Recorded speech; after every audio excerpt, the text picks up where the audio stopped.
I never made it, but I know what it takes. I'm motivated by a mix of emotion. Got my statement, and I'm reading it slow so I can understand it fully. Appreciate my standing, go out of this world.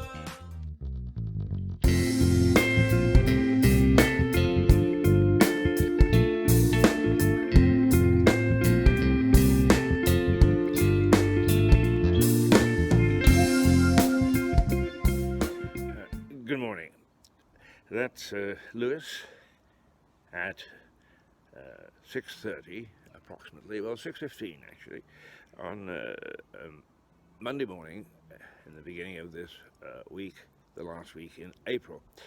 And I'm just going to give you a little update on what's happening, and the answer is nothing.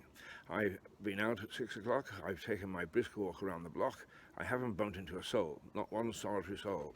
The paper shop isn't open yet, I can't get a paper, and actually out of the corner of my eye I can see somebody coming into the precinct in Lewes, East Sussex, in the southeast part of England, and I see somebody from out of the corner of my eye coming into the precinct, but that's about the size of it.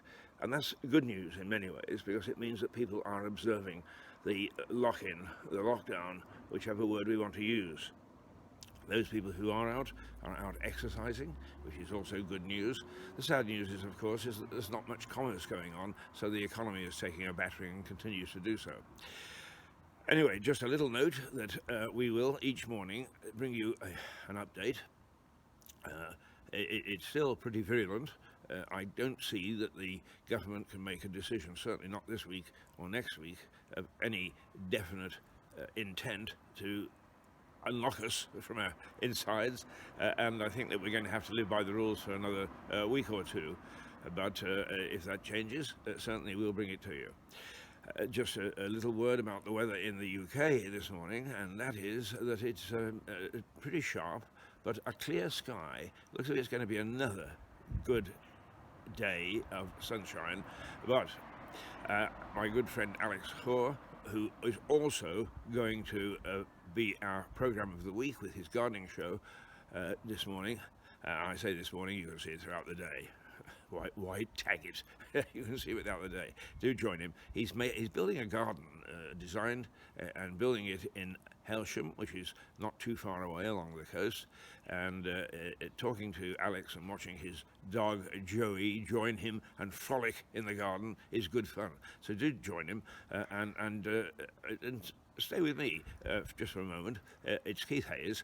This is Mirador Television, miradortelevision.com. That's MIRADOR television.com.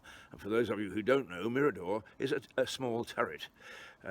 Lewes is a very ancient town. It's got a castle, it's got a barbican, but everybody calls the company a barbican. So we decided on a turret, particularly since we are a tiny town. We're no longer a tiny broadcaster, we broadcast to the world through Roku. You can find us on Roku, you can find us on most social media, and you can find us on miradortelevision.com. So do join us, and join Alex in a few minutes, because Alex is in the garden, and it's nice and sunny, but he does forecast that from tomorrow we're going to have a few days rain. I hope he's not right, but he will be, because most people who understand gardens and so on, they look at the moss or whatever it is that they do, and they can tell you exactly what's going to happen the next day. So for the moment, I'll say toodle pip and ask you to join us each morning.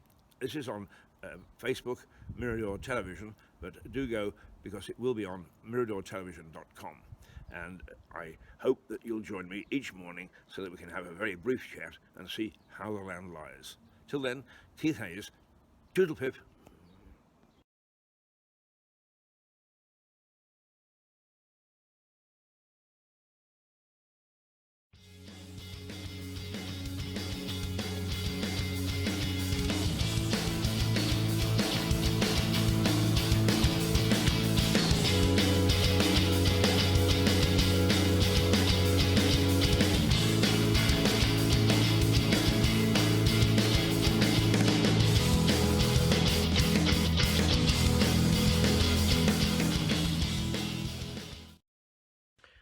Hello, we are back in the garden and today it is vegetable day.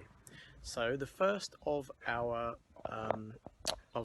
seeds have now grown to a point where we have pricked them out, grown them on, and now they can be planted out. So although Joey is now putting his ball in between them all, there they are. So what we have 3 courgettes, just standard green courgettes.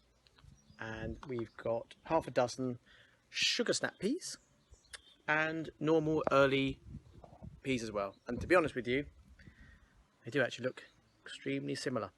So I've got them grouped at the moment so I know which are which. These are to go into our small vegetable bed, which is in front of us here. I just had a weed through, pulled out a few bits and bobs that was in there. So the area, I've added compost and manure already. So Joey, hang on a moment, go and get that. So yeah, the compost and manure was added quite a long time ago, so it's in the soil ready, so we don't need to do too much preparation now for the soil. It's just a matter of planting these up against our canes. Now we've got 8 canes and we've got about 12 plants, so we'll space them so that some of the, probably in the middle, there'll be 2 plants on each cane and 1 on the outsides. The canes are about 6 foot tall, and there they are, and hopefully they should be shielded by the fact we've got the greenhouse glass there and the wall there, so the sun also goes overhead and sets roughly up in that corner straight over there, which means they should get sun near enough all afternoon. Very important though with these that they must be watered, because if they dry out, that's when you start getting problems. So these, Bruce, who lives here, will be giving his instructions today to make sure these are watered every single evening, and if it's very hot, possibly in the morning as well. Now, just to show you something else, these little pots are interesting. These are fully compostable pots. I think these are the 5 centimetre ones, but they're ideal for pricking on seedlings into the next stage of growth, rather than putting them into, effectively, one of these, which is a plastic pot. Because with the plastic pot, you have to take the whole thing out of the pot, whereas obviously with the compostable pots, they go straight in the ground, and then they compost away. So by the end of the season, when you dig it all over, there shouldn't really be any evidence of it. And if there is, you can pick the last few bits out. But I think they're just made of paper, some kind of wood product. So that's what we're doing today. We haven't got as far as the greenhouse yet. The cucumbers and tomatoes are still at the very young stage of being in their trays, so they're not pricked out. And in fact, they're not here, they're in my other greenhouse. What we do have is, as I showed you last week, the remaining foxgloves and things that we found that were scattered around different parts of the house here. So these will be going in today. And the 3 ferns I showed you have actually perked up really well in their little pots, and we're going to place those in the shadiest corner of the garden, because as we all know, ferns don't like too much sun. They're like a cool, damp, shady area. And although it sounds a bit silly, because at the moment that chair is actually in full sunshine, behind that wall along there you can see there was a little bit of shade, and along that wall is probably the shadiest part of this garden for most of the time. So those 2 will go over there just to break up that area, which, as you can see, is a bit of a barren corner really. One last thing for today. Yesterday some phormiums were rescued from another garden. I think there's three small ones there, and a couple of small pieces of hypericum. Hypericum is also known as St John's wort. So this is, I don't really know if having it in the garden has any positive effect on your mood, but obviously the tablets are taken as an antidepressant and a mood lifter. So I suppose having this in the garden can do no harm. It has a beautiful little yellow flower on it, and that does attract many bees. We have actually got one over here. So we've got a hypericum already in this corner, and there is another one in the middle of the garden. But yeah, that's where we are today. The garden itself is looking nice. I'll give you a quick view of all the perennials. The grasses are in. Obviously, there's not been a lot of growth yet. To the gardener's eye, I can see a difference, but really until things start to really sort of double up in size and start flowering, there's not really a lot to see. Anyhow, have a great day, and I'll speak to you all soon. Take care. Bye.